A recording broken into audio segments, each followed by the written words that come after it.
Welcome into Who's Your Caddy? That is a first for me to say and a strange thing for me to say. This is not fantasy football, folks. This is I think, the first show we have had non-fantasy football related. It is now venturing into PGA DFS is what we're calling it. So golf DFS. And I am here because I know the game of golf as a player, but I don't know, frankly, shit about anything. But Kelly told me, I want you to host because you just fill time really well. So, Kelly, this is your show, technically. I'm just here to spew nonsense and make funny jokes at bad putters. So, Kelly, welcome to the show. Why, thank you, Joe. Thank you for being the host of this show. And how did Josh put it? I'm the talent. I don't know about that, but we'll The see. talent, and I'm the asshole. So that's just everything's consistent from each club fantasy show to the next. But for those just joining, it is Who's Your Caddy. Kelly will be here every week. I will be here every single week that I can be, for the most part. And it is all golf DFS. Now, what we're talking about today is the Hero World Challenge, which will tee off on Thursday, December 1st at Albany in the Bahamas. And this, which I didn't know, again, because I don't know much about the actual tournament of golf and who to bet on and who all this stuff. But all I can tell you is it is the best of the best in this tournament. I have 17 of the top 25 players are in this tournament.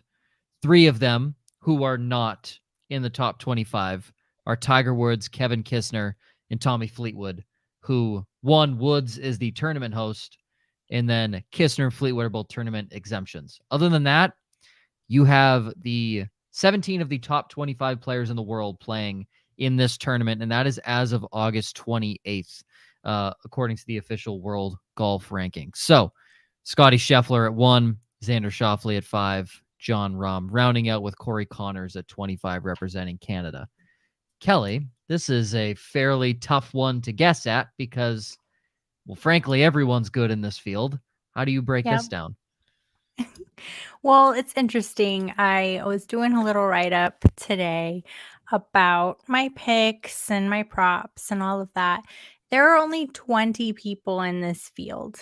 Normally, there are way more than that. When you find a cut line at like 50, there will be no cut in this tournament, which is important to note. And Tiger Woods announced that he's withdrawing. I believe that was as of this morning. It said plantar fasciitis, but he noted that his leg is just not what it used to be since his Yeah. accident. So, I mean, it'd be nice to see Tiger out there, but we're just not. So, the way I kind of broke this down, normally I would take a good hard look at the rostership. I've really gotten in the habit of using the word rostership. I'm just going to throw that out there because for so long, ownership has been used, and it's a weird word. It just is a really weird word. So I've just tried to get in the habit of using rostership. So if you read any of my stuff and you see rostership, it's not the easiest word to say. It is not. That's what that's about. Normally, I look at the rostership, see how many people are going to be playing these guys on their DFS cards, and try and zig where somebody else is zagging and come up with a little bit more unique build. It's hard to do when there's only 20 people in the field. Yes. Ugh. Yeah. So when I looked at my favorites today, they're around 32% rostered right now, which is very high. So if I'm going to find any sort of balance, not really balance, if I'm going to find any differentiator, it may just be in one of my players because everybody is going to be highly rostered this week. So I'm just kind of tossing that stat out the window today. and we're just going to look at who is best suited for this course, who's going to make us the points, who's fun to watch, all of those kinds of things. Now, do you have a favorite player, Joe, in this lineup at all? In this lineup, looking at them, I like Shoffley. I don't know why. I like him. Young kid. He just can't seem to finish. And I feel like that's But I'm bum. yeah, Sorry. but I'm bummed. Exactly. I don't have that problem. You have other guys like, so I mean, if we're doing sexual innuendo jokes, here we are. Again, here for the entertainment, folks. Jordan Spieth, another guy who it's hard to not like Jordan Spieth, but again, he's another guy that can't seem to get it together, especially in bigger tournaments. Maybe, this one has, I would say, more pressure revolving around it just because it's a smaller field. But I mean, I wouldn't say there's any guy in this entire lineup that I love. Tony Finau, also great, but he's incredibly inconsistent. The biggest thing I found when I was looking at the scorecard for this specific course, it is fairly long and it is interestingly set up. There's 5 par 5s, 5 par 3s, but on the front, it actually goes 4-3-5, 4-3-5, 4-3-5. So it is a consistent par 4 on 1, 4, and 7, par 3 on 2, 5, and 8, and then on the 3, 6s, and 9s are all par 5s. And you're opening with pretty long par 5s. Hi, Josh. You're opening with pretty long par 5s. It actually gets longer, peaks at 9, and then goes back down. 603 is what you're ending the front 9 with. And I know you asked me to look up the weather. Yes. I don't know who you believe has I would say the strongest swing to force the ball through the wind, but there is not a single day in this tournament where it is projected to be under 17 mile per hour winds. So it is going to be extremely windy. There is showers predicted on Friday, so 22 mile an hour winds with rain. And then Saturday, it doesn't even show sunny, it just shows wind. So again, windy that day. It'll be sunny Thursday and Sunday, but you're averaging 18 mile per hour winds on both days. It is going to be extremely windy. And on a course that is that long and with your par 3s being no shorter than 180 and the longest being 216, it doesn't seem very friendly off the tee. So this might not be a pretty tournament, especially during round 2 and 3.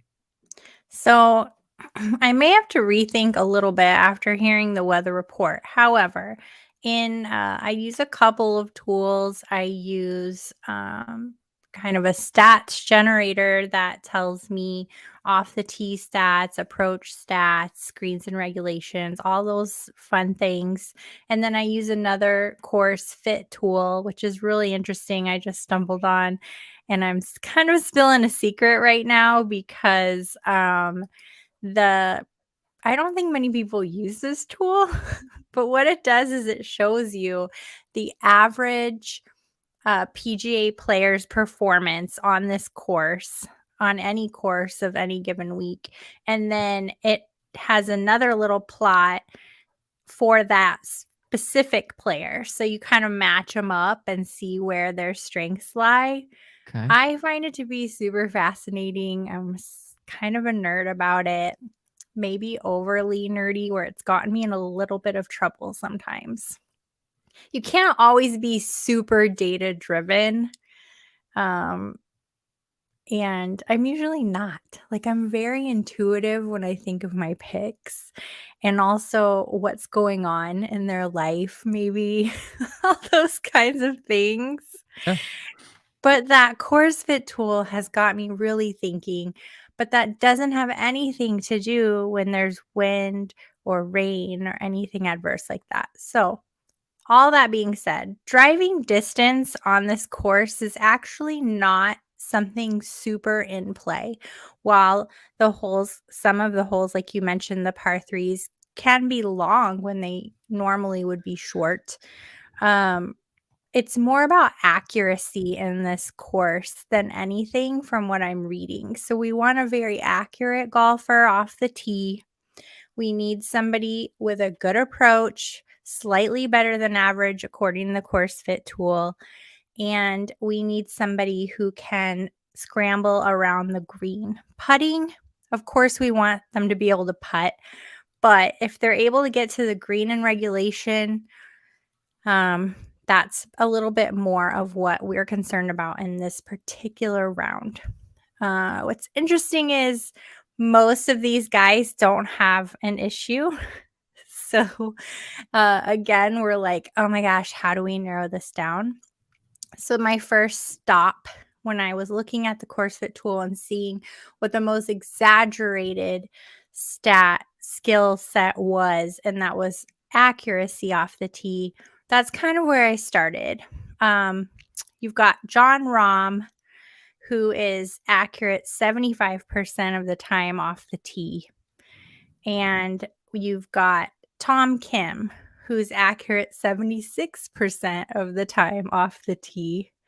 Those are kind of my two very favorites. Jon Rahm's kind of an obvious pick. He's probably the best player in the world right now. And Tom Kim, relatively not known super well. Not a lot of people know who Tom Kim is. However, his last events have really been good showings. And that's something else I like to look at. How have they been playing? So Tom Kim's come in 11th, 25th, and 1st in his last 3 outings. So that's something to look at. What else do I like there? Approach stats. Nobody in this field has actually stellar approach stats, believe it or not. They'll either scramble and get it in, or they're already like to the green. Maybe they only have 1 approach shot, whereas somebody else might have more approach shots, and that affects their score. But none of these guys are like super stellar with their approach. So I started looking at greens in regulation. And from there, again, the same names will float to the top. Jon Rahm, again, greens in regulation 75% of the time. Tom Kim, also 75% of the time. We want to start folding in some other names, similar stats. We have Colin Morikawa. Colin Morikawa was a very volatile player to me last season, especially earlier last season. Highs, lows, highs, lows, highs, lows. Ugh, can't deal with it.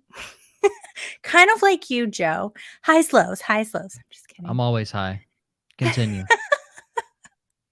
Oh my, I need a drink. Hold on. No, you're good. Jon Rahm is favored to win the tournament at 5-1. And then Tom Kim, the name that keeps repeating, is 18-1. And he's tied with Morikawa, the aforementioned, Cameron Young, Jordan Spieth, and Sam Burns. So you have 5 guys tied at 18-1.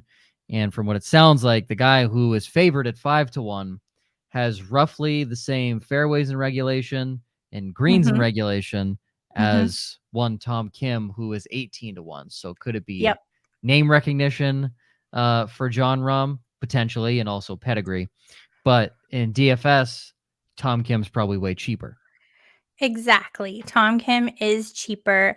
And here's something that I really like to look at in DFS when I'm comparing FanDuel to Draftkings, for instance, because it does make a difference to me where I place my bet based on the salaries. FanDuel is going to give you another $10,000 in your overall salary cap, which makes the salaries for the players higher than that of DraftKings just inherently.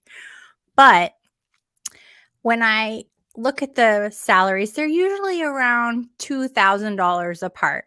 When I see something that's a huge discrepancy, it makes me want to smash the button so hard. So DraftKings has Tom Kim at 60. I have it right here. 6,500. FanDuel 9.4.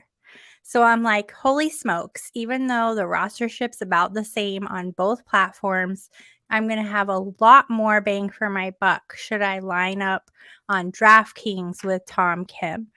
Doesn't mean I won't play him on FanDuel, but I love seeing numbers like that. And when we look at John Rahm, his salary, I have that here on DraftKings, is $10,700, which is a huge chunk of your DraftKings budget, which is $50,000.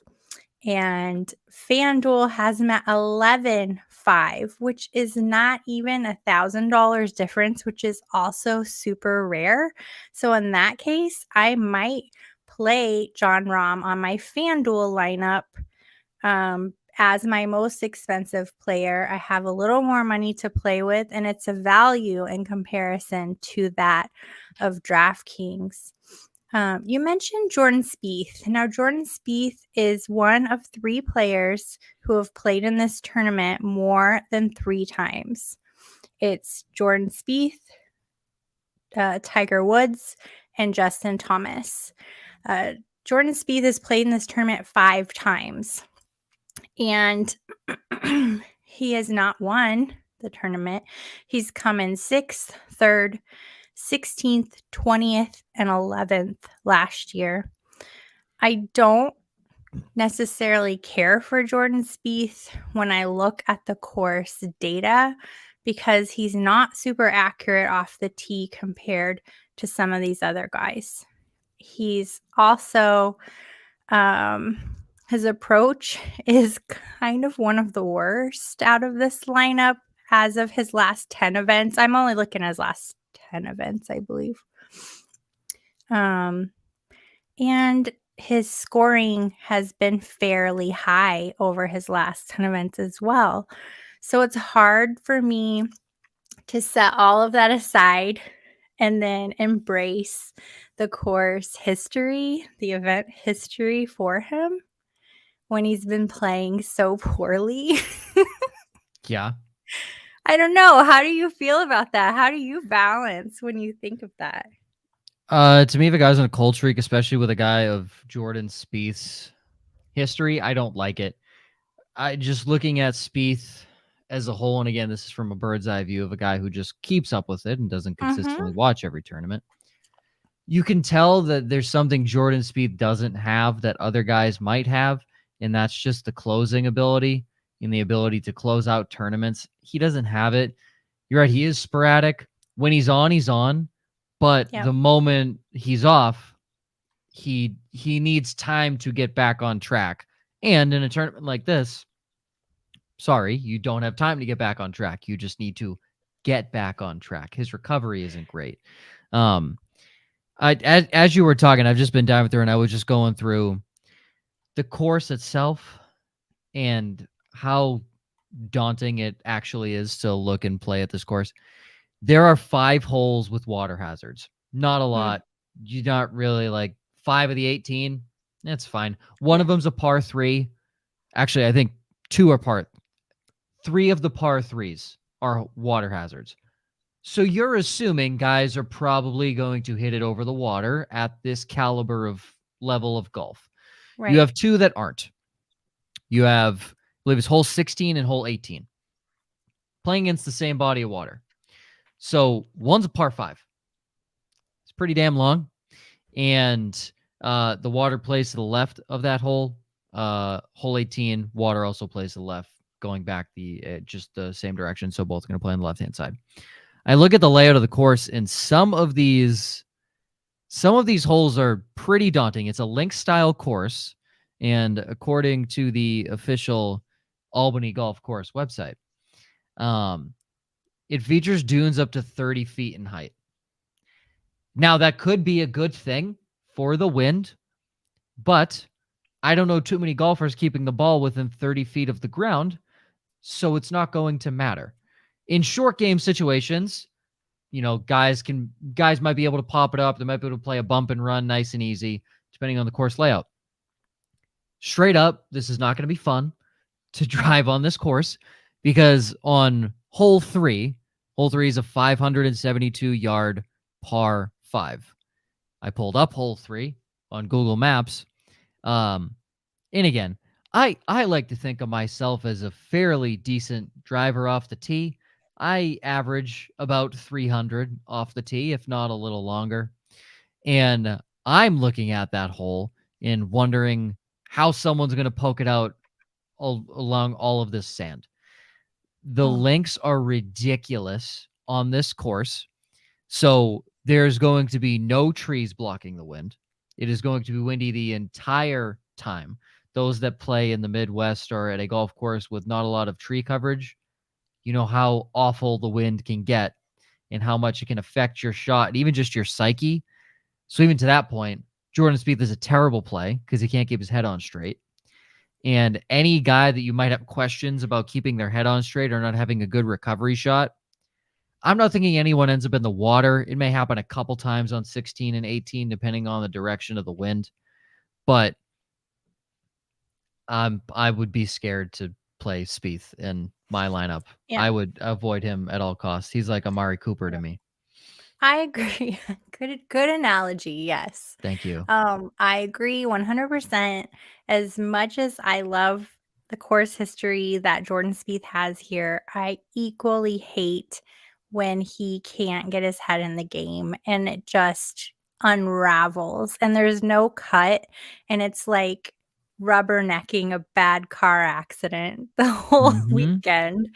It just gets worse. And there are two other players in this field that I kind of feel like that. Surprisingly, Jon Rahm, except he is going to be able to power through this wind, I think. He has the longest, or yeah, he does. He has the longest drive out of this field, but distance again, I'm not necessarily worried about. But not only does he have the longest drive, he has the best accuracy or among the best accuracy and the highest percentage of greens and regulation or among them.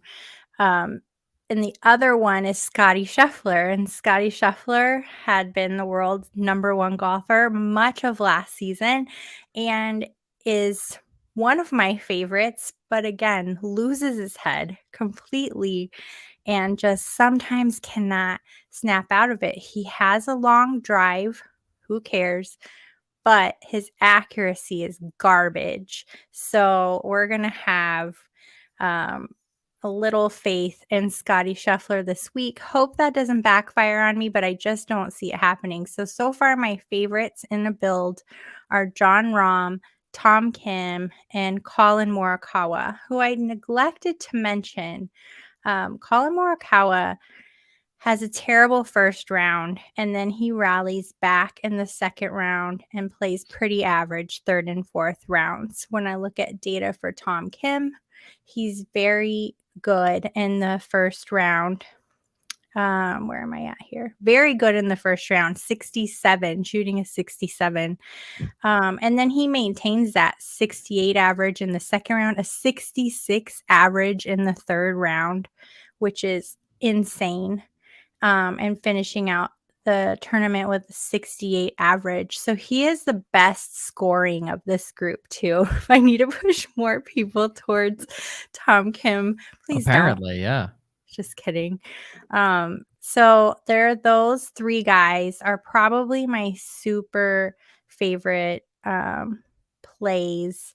And then you have some kind of guys hanging out in the wind. That's a terrible metaphor, Yeah, analogy, pun. you got it. Hanging out in the wind. I'm gonna throw a flyer at you, and it's gonna be Billy Horschel. Billy Ho, as the guys affectionately like to call him. And again, it's because I like looking at that data. He's got a pretty good course fit. His driving accuracy is lower than the others at 68, but much higher than the rest of the field, 68% accurate, and 68% greens in regulation as well.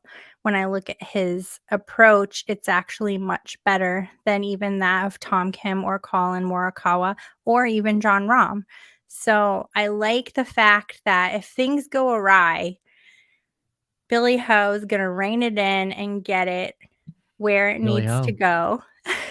And That's Billy kind of Ho. what we need, especially in windy weather. When we're talking about that, he's also one of the best around the green for scrambling. So again, should things get wild, he's going to be able to rein it back in. And I really like that about him. He averages 70 overall, which is not a fabulous score. But again, that's just an average score. Looks like he's got some round 3 issues, but there's no cut after round 2, so he shouldn't have any nerves going into round 3, and maybe we'll see some magic. Who knows? I love that. One interesting little tidbit I just found out about this course, looking at the scorecard. All odd handicapped holes are on the front 9, and all even handicapped holes are on the back 9. So, fun little tidbit of information. But to round out the course, you play on 2, 14, and 6. And according to the PGA Tour, hole 16, which is a handicap 2 at the scorecard I'm looking at, is technically the hardest hole on the course. So, might have been 1 before, might have dropped to 2, vice versa, whatever it may be. This is the scorecard I'm going off of. Mm-hmm. It is Yeah. interesting because there is actually no hard stretch of holes and technically easy stretch of holes on this course according to handicap. The easiest stretch is 5, 6, and 7. You're going to play a 13, 11, and 17 handicap. That is the only time you will see 3 numbers below 10 handicap in a row. Everything else is 2, and you'll also never see more than 2 handicaps in a row above 9. So it's a pretty evenly spread out course to where if someone struggles in a certain area, there is a chance to bounce back. And if someone is playing well in a certain area, there's a chance for them to struggle and have a bad hole or two. Because you could easily open up in the first 4 holes with 3 of the first 4 ranking inside the top 7 handicap. And then you're going to go and see 3 holes ranking in the bottom 6 in handicap. You could easily bounce back on those 3 holes and then see a 600-yard par 3 or par 5 on hole 9. So it's crazy. The wind is projected northeast the entire weekend.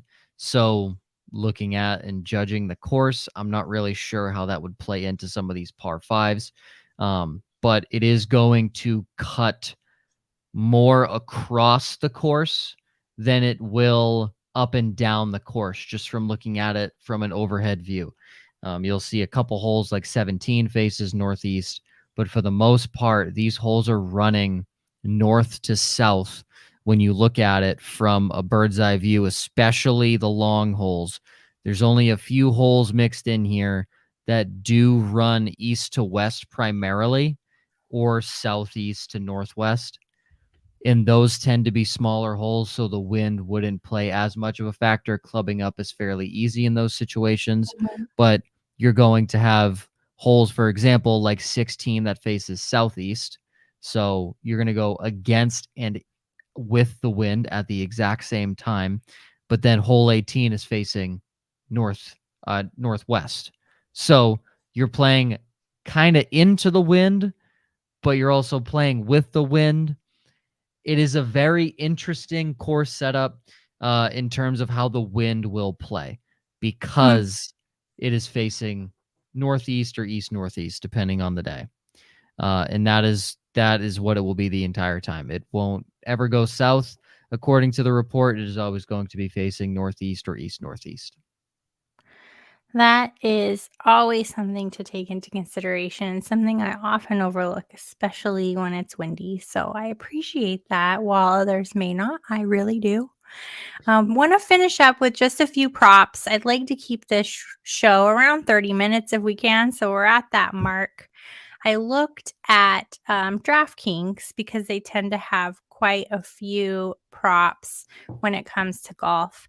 And this today is no exception. There are actually loads of props. Sometimes you only get the tournament lines. You can only pick, a golfer to win or come in the top 10 or top 20.